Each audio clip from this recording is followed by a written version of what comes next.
नागेन्द्रहराय त्रिलोचनाय भस्माग्रगाय महेश्वराय नित्याय शुद्धाय दिगम्बराय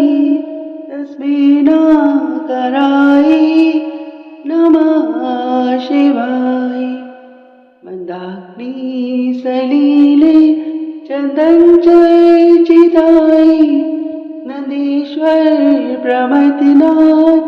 महेश्वराय मंदार पुष्प बहुपुष्प सुपूजिताय तस्मै महाकाराय नमः शिवाय शिवाय गौरी पद्माब्जवृन्दाय सूर्याय दक्षात्मय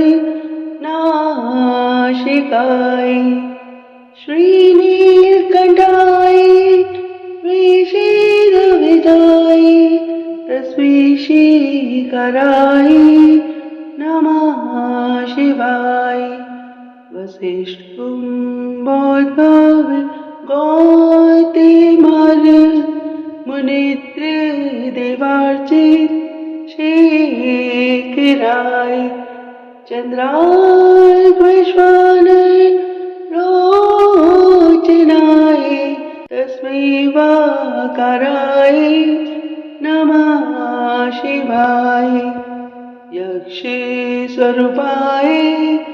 जटाधराय पिनाकहस्ताय सनातनाय दिव्याय देवाय दिगम्बराय तस्मै याकराय नमः शिवाय तस्मै याकराय नमः शिवाय पचाक्षरमिदं पुण्यं ये पठे जीवसनिधौ शिवलोक वाप्नोति शिवे स मोदते